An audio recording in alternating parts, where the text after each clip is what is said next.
वक्रतुंड महाकाय सूर्यकोटी समप्रभ निर्विघ्नं कुरु मे देव सर्वकार्येषु सुसर्वदा.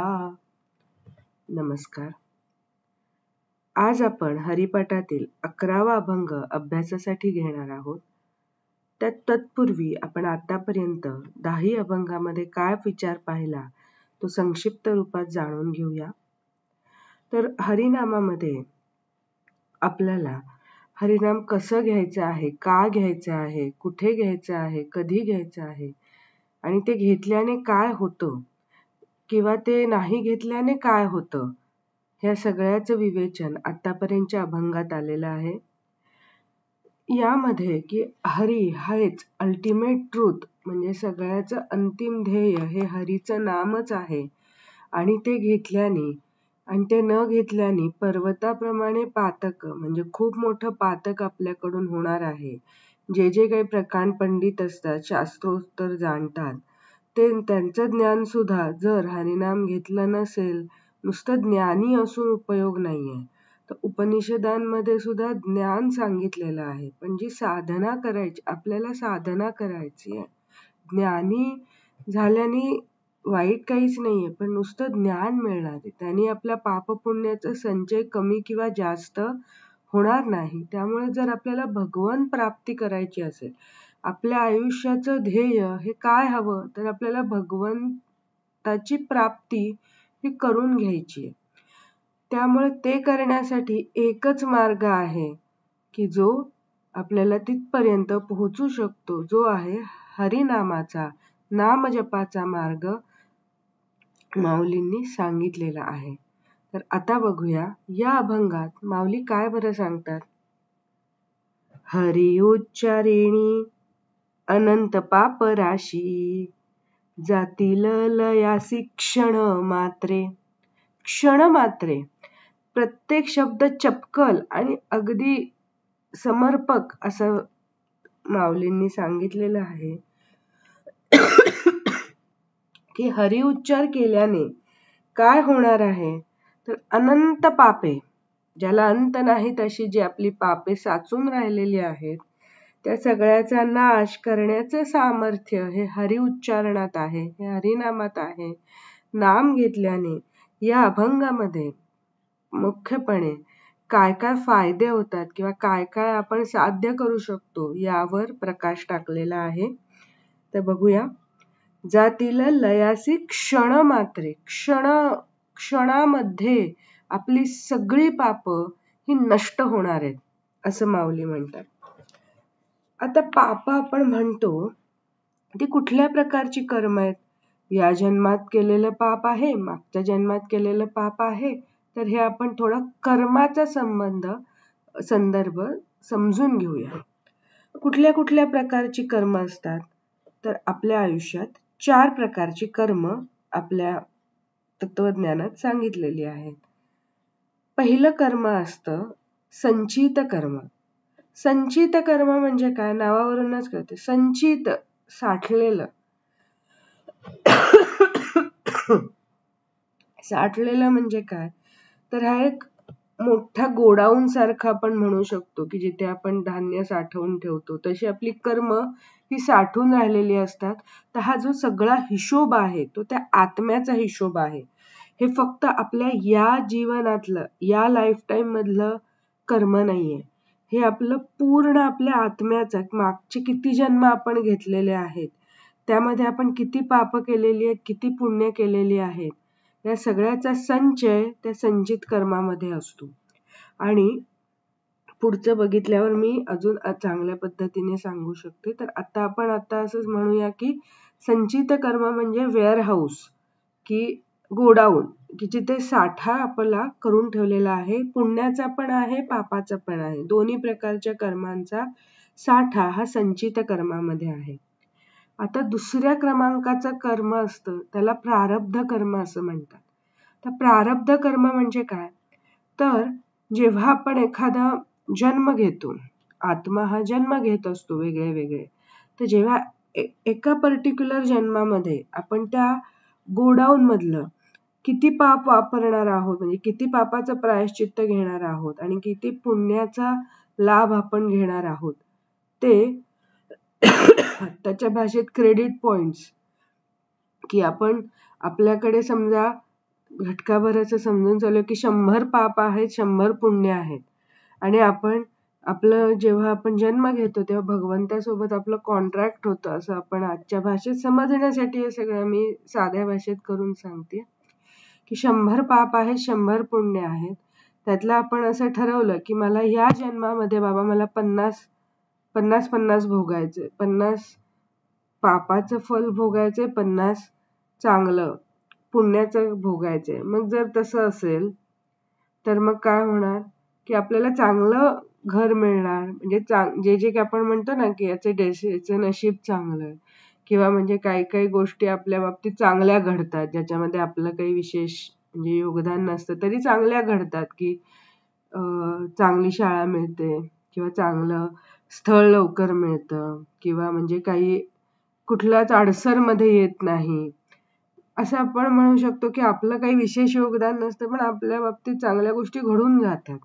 तर हे जे काही आहे, किंवा आपण केलेला बिझनेस एकदम चालायला लागतो, की ज्याच्यात विशेष असं आपण काहीच कष्ट घेतलेलं नाहीये, तर असे काही बोनस पॉइंट्स ठरलेले असतात प्रारब्ध कर्मामध्ये, की हे पूर्वसंचित आहे, की आपल्याला हे चांगलं फळ आपण पूर्वी चांगली कर्म केलेली आहेत त्याचं आहे. किंवा मग पापाचं पण तसंच असतं, की आपण ठरवलेलं असतं की आपल्याला आयुष्यामध्ये हे वडील येणार आहेत, ही आई येणार आहे, हा भाऊ येणार आहे, हा पार्टनर आहे, म्हणजे हा पती किंवा पत्नी ही व्यक्ती म्हणून येणार आहे, यांच्या बाबतीत असं वागताना एवढे पापाचं मला भोगावे लागतील, किंवा काही शारीरिक व्याधी असेल, हे सगळं आपण जेव्हा जन्माला येत असतो तेव्हाच ठरलेलं असतं. त्याला प्रारब्ध कर्म म्हणतात.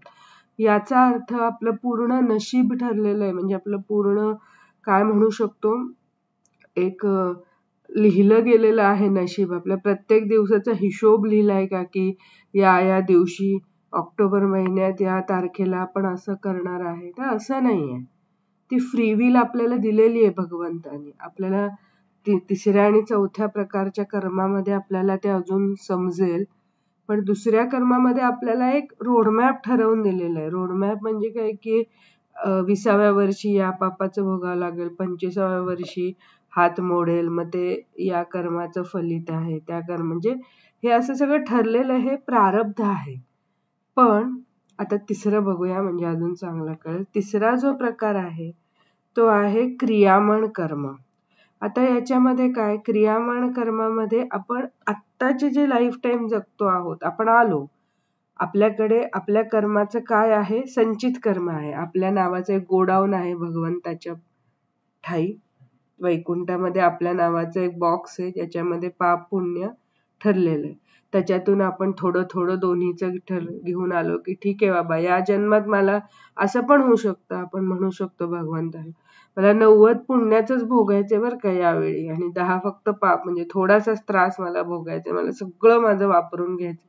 भगवान म्हणतो ठीक आहे, तुझी इच्छा. पण मग जेव्हा त्याच्या पुढचा जन्म आपण घेऊ तेव्हा आपल्याकडे पुण्याचा खूप थोडा साठा असणार आहे. मग आपल्या आयुष्यात नुसतं कष्ट, कशाचंच काही फलद्रूप होत नाही. मग आपण म्हणतो प्रारब्ध पुढे आपण काय करणार.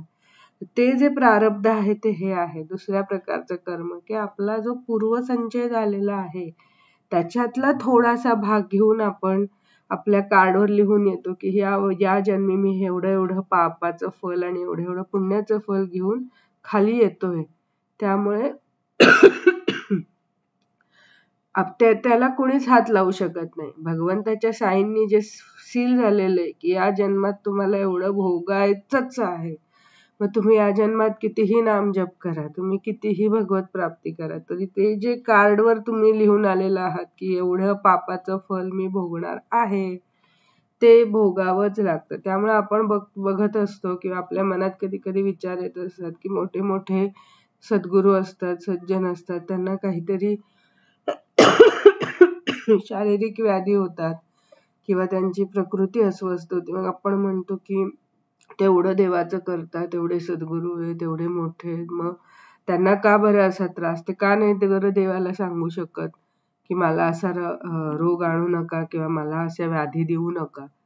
तर हे असं या जन्माचं नाहीये, हे जन्मोजन्मीचा हिशोब आहे. त्यामुळे जेव्हा कोणी जीव पृथ्वीवर येतो तेव्हा तो हे सगळं कॉन्ट्रॅक्ट घेऊनच येतो. त्याला प्रारब्ध कर्म म्हणतात. त्यामुळे एकदा ते सील झालं भगवंताकडून की आता तुम्ही जे चाललेलं आहात हे भोगायला या जन्मामध्ये, त्यामुळे ते प्रारब्धाला कोणीच हात नाही लावू शकत. त्यामुळे संचित कर्म झालं आणि प्रारब्ध कर्म झालं. आता तिसरा जो आहे ते आहे क्रियामण कर्म. तर हे जे आहे ते आत्ताच्या जन्मातली आपली कर्म आहेत की ज्यामध्ये आपण आत्ता आपल्या हातामध्ये गोष्टी आहेत की आता समजा आपली ऍक्शन आहेत, आपली ऍक्शन म्हणजे काय की आपली कार्य आहेत, आपल्या इच्छा आहेत, आपण केलेले चॉईसेस आहेत की आपल्याला हे हवंय का ते हवंय, ही फ्री विल पूर्णपणे भगवंताने आपल्याला दिलेली आहे. त्यामुळे आपण असं म्हणू शकत नाही की आपल्याला इच्छा नाही किंवा आपलं जे आयुष्य आहे ते सगळं पूर्वलिखित आहे. विधिलिखित आहे, पण ते काय आहे, प्रारब्धाचं पापपुण्य लिहिलेलं आहे ज्याच्यामध्ये तुम्ही आम्ही भगवान कोणीच बदल करू शकत नाही. पण याच सोबत क्रियामण कर्माचं पण आपल्याला भगवंताने दिलेलं आहे. आपल्याला पूर्णपणे मोकळे हात दिलेला आहे की तुम्ही या कर्मामध्ये नवीन कर्म निर्माण करताय. त्यामुळे जेव्हा आता तुमच्याकडे समजा 1000 रुपये आहेत शिल्लक राहिलेले, मग तुम्ही त्याच्यातून स्वतःसाठी काहीतरी करताय का, कोणाला तरी दानधर्म करताय किंवा त्याचं हे करताय, हे फ्री विल तुमच्याकडे आहे.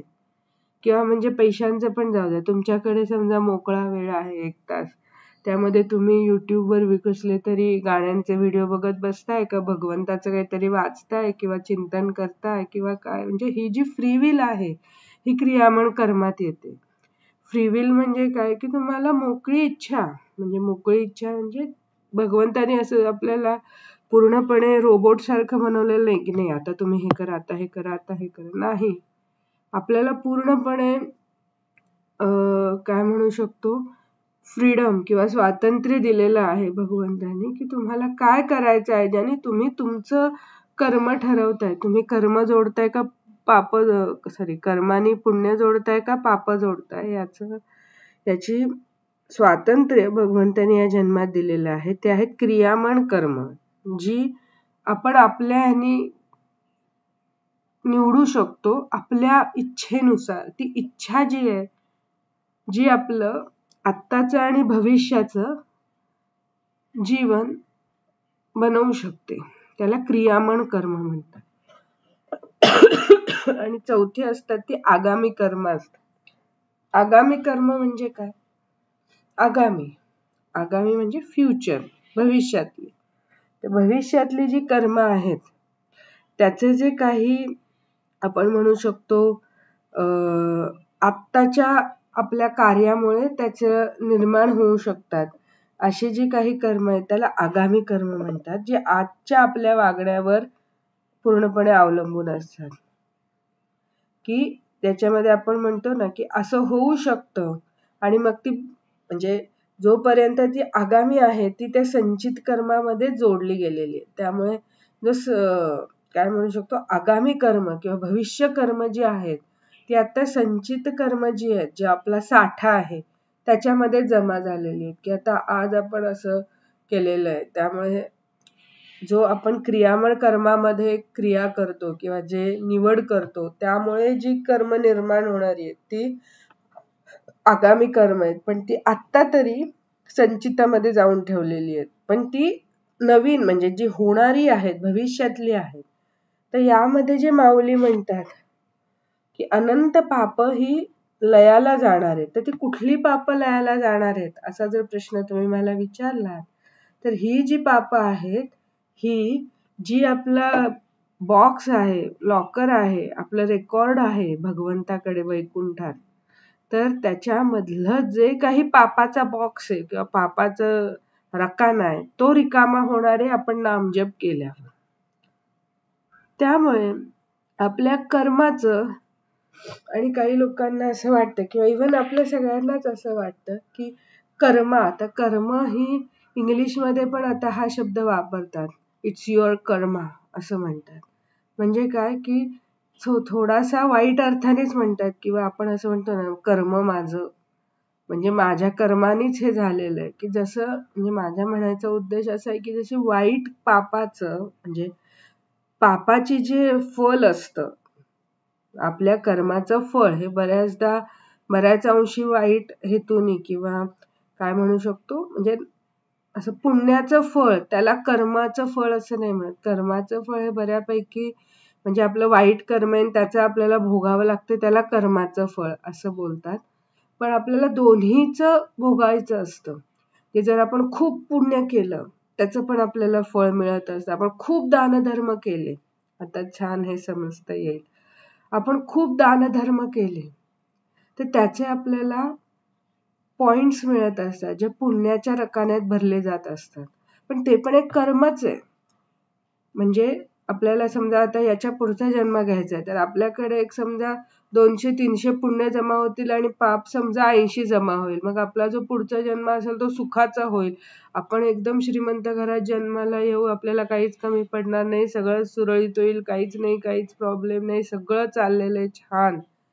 हे कधी होतं जेव्हा आपल्याला पुण्याचे पॉइंट्स जास्त असतात आणि पापाचे अगदी कमी असतात. तर भगवंत म्हणतो चल आणि मग त्या लाईफ टाइम मध्ये त्या जन्मामध्ये आपण काही चांगलं केलं नाही पण तरी आपल्याला त्याची चांगली म्हणजे आपण सुस्थितीतच असतो, पैसा असतोच, मग आपल्याला असं वाटतं की हा काहीच देवाचं करत नाही तरी याच्याकडे पैशाचा साठा दाटत नाहीये किंवा तो काहीतरी व्यभिचार करतोय, तो दुसरी कर्म करतो, क्रियामण कर्मामध्ये वाईट वागायला लागतो आणि मग त्याच्या रेकॉर्ड मध्ये पापाचं हे वाढायला लागतं आणि मग या लाईफ टाइम मध्ये नाही पण पुढच्या लाईफ टाइम मध्ये पुढच्या जन्मामध्ये तो नक्कीच त्या पापाची फळं भोगणार आहे. त्यामुळे हा जो संचित कर्म, प्रारब्ध, क्रियामण कर्म, आगामी कर्म तर ह्या सगळ्यातून चांगलं असेल किंवा वाईट असेल या सगळ्याचं जे काही फळ आहे हे सगळं नष्ट करायचं. आपल्याला जर मुक्ती हवी, मुक्ती कधी मिळते जेव्हा हा पाप आणि पुण्याचा रकाना हा बरोबर होतो, काहीच नाही, शून्य शून्य बॅलन्स शीट जेव्हा अप्रूव्ह होते सॉरी टॅली होते तेव्हा भगवंत म्हणतो हा झालं तुझं, संपलं, टॅली झालं, काहीच पाप उरलं नाही, काहीच पुण्य उरलं नाही, आता बसा वैकुंठातच बसा, कुठे जाऊ नका भूलोकात काही भोगायला. पण असं केव्हा होतं आणि ते करायचं सामर्थ्य कशात आहे तर ते हरिनामात आहे. आपण दानधर्म करून आपले फक्त पुण्य वाढवू शकतो पण जर आपल्याला त्या रेकॉर्ड मधली पापाचा रकाना मोकळा करायचा असेल तर हरिनाम आणि फक्त हरिनाम घेणं याच्याशिवाय दुसरा मार्ग नाही असं माऊली इथे सांगतात. पुढचं बघूया. तृण अग्नी मेळे समरस झाले, तैसे नाम केले जपता हरी. तृण म्हणजे काय, गवत. तर गवत आपण अग्नीत टाकलं तर ते अग्निरूप होतं, नष्ट होतं, ते जळून जातं. तसंच आपण हरिनामाने जर आपला देहभाव म्हणजे आपण कोण आहोत, देह मन बुद्धी हे सगळं नष्ट होऊन आपण भगवंताशी समरूप होतो. कधी? जेव्हा आपण नाम घेतो. हे असंच सुरुवातीच्या अभंगामध्ये पण त्यांनी सांगितलेलं आहे की कापुराच्या वाती उजळल्या ज्योती. म्हणजे की जसा कापूर अग्निशी एकरूप होतो तसंच हे तृण पण अग्निरूप होतं. म्हणजे अग्नी टाकल्यावर अग्निरूप होतं, तसं आपण नाम घ्यायला लागलं की हरिरूप होतं, कारण आपण हरीतूनच आलेलो आहोत. हे हा आपलं शरीर, आपलं मन, आपली बुद्धी हे सगळे जड तत्व आहेत जे आपल्या आत्म्यावर चढवलेली आहेत भगवंतानी. हा आपल्याला जन्माचा नाटक करण्यासाठी म्हणजे काय, हे जन्म, हा जो जन्म आहे आत्ताचं जे लाईफ टाइम आपलं चाललेलं आहे ते चालू राहण्यासाठी या भगवंताने आपल्याला दिलेलं हे आयुध आहे, हे शरीर आहे, हे देह आहे, हे मन आहे. आणि जेव्हा आपण पुन्हा हरिनाम घेऊन त्याला आळवतो तेव्हा हे सगळं नष्ट होतं. जसं काही गवत आपण अग्नीत टाकलं की कसं ते अग्निरूप होऊन जातं, तसंच आपण हरिरूप होऊन जातो. त्यामुळे एका दुसऱ्या अभंगाच्या ओळी आहेत, हरी हरी तुम्ही म्हणारे सकळ, तेणे मायाजाळ सुटतील. मायाजाळ सुटतील म्हणजे काय, तर हे सगळा जो आहे आपण हे जे जगत असतो, आपलं कुटुंब, आपलं हे मी, माझं शिक्षण, माझा पैसा, मी कसा भारी, हे सगळं मायाजाळ आहे. आपल्याला जर त्या भगवंताशी प्राप्त व्हायचं असेल, त्याच्याशी एकरूप व्हायचं असेल, तर आपल्याला हरिनामाशिवाय दुसरा पर्याय नाही. आता अजून तिसरं ओळीमध्ये खूप छान सांगतात माऊली. हरी उच्चारण मंत्र हा गाध, पळे भूत बाधा भेण तेथे. तर हरी उच्चारण मंत्र हा एक इथे, आता आपण असं म्हणतो ना, आपण इकडे तिकडे समाजामध्ये बघत असतो की वेगळी वेगळी फळं प्राप्त करण्यासाठी वेगळे वेगळे मार्ग सांगितले जातात. की तुम्हाला लक्ष्मी प्राप्त करायची आहे, तुम्हाला सुखशांती हवी याची पूजा करा, तुम्हाला आरोग्य हवं याची पूजा करा, तुम्हाला कुठली सिद्धी प्राप्त व्हायची आहे ह्याची पूजा करा. म्हणजे असे काहीतरी उपाय सांगितले जातात आणि त्यामुळे येत नाही तसं नाही, नानाविध रिद्धी सिद्धी प्राप्त होतात. आपण बघतो की काही शक्ती असतात की हे उत्पन्न करा, हवेतून काय रुद्र निर्माण करा, रुद्राक्ष काढून दाखवा, किंवा आगीवर चाला, किंवा असं काही की आपल्या पूर्व जन्मातलं सगळं त्यांना म्हणजे आपल्या आयुष्यातलं सगळं त्यांना माहीत असतं. ते आपल्याला सांगतात की आपल्या आयुष्यात काय काय चालू आहे. त्याला कर्णपिशाचिनी असं म्हणतात. ती एक प्रकारची सिद्धी आहे जी आपल्याला समोरच्या व्यक्तीचं सगळं भूतकाळ उभा करून दाखवते, सांगते, कानात सांगते, म्हणून तिला कर्णपिशाचिनी असं म्हणतात. म्हणजे वेगळ्या वेगळ्या प्रकारच्या रिद्धी सिद्धी आहेत की ज्याने आपल्याला वेगळं वेगळं शक्ती निर्माण होते, शक्ती प्राप्त होते. पण ते आपलं ध्येय आहे का? ती पण एक प्रकारची मायाच आहे की मी एवढी उपासना केली, म्हणजे या प्रकारचे असुर असतात. ती एक वृत्ती झाली की मी एवढी एवढी उपासना केली, मला त्याचं असं वरदान मिळालं, मला त्याचं फळ असं मिळालं. पण या सगळ्यांनी आपण मायाजाळातच अडकणार आहोत. तो आपण रकाना लक्षात ठेवायचा आहे, पाप आणि पुण्याचा. आणि आपलं अंतिम ध्येय काय असलं पाहिजे? ते बॅलन्स शीट टॅली होणं. त्यामुळे हे जर सगळं करायचं असेल तर हरी उच्चारणाचा मंत्र हाच अगाध आहे असं माऊली म्हणतात. की यामुळे दुसरी काही सिद्धी रिद्धी तुम्हाला मिळणार नाहीये, तुम्हाला काही विशेष असं हे होणार नाहीये की मला दुसऱ्याच्या आयुष्यातलं कळतंय, किंवा माझ्याकडे पैशांची भरभराट होतीये, मला एक नवीन गाडी घेता येते, मला बंगला बांधता येतोय. हे सगळं काही होणार नाहीये हरिनामाने. या सगळ्याच्या पलीकडे जे आहे ते आपल्याला प्राप्त होणार आहे. आणि भूतबाधा भेणे तेथे, म्हणजे जे भूतबाधा वगैरे जे होते या सगळ्यातून मुक्त होतो जीव. कसा होतो? कारण आपण मनबुद्धीच्या अहंकारानेच झपाटलेलं आहे आपल्याला. या सगळ्यातून, या भूतबाधेतून आपण मुक्त होतो असं माऊली म्हणतात. शेवटच्या ओळी पण खूप छान आहेत. ज्ञानदेव म्हणे हरी माझा समर्थ, न करवे अर्थ उपनिषदा.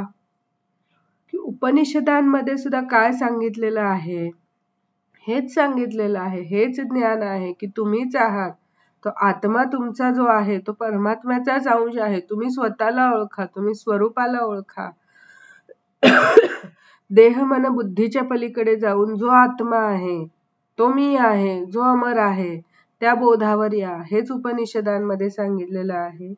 त्यामुळे जे ते वाचल्याने सुद्धा जे मिळणार नाही, न करवे अर्थ उपनिषद, त्याचा अर्थ समजून सुद्धा तुम्हाला जे मिळणार नाही ते करायला माझा हरी समर्थ आहे. तुम्ही फक्त हरीला शरण जा. हरिनाम, हरिस्मरण, हरिशरणागती हेच अंतिम मार्ग आहेत असं ज्ञानोबा माऊली म्हणतात. बोला पुंडलिक वरदे हरी विठ्ठल. श्री ज्ञानदेव तुकाराम पंढरीनाथ महाराज की जय.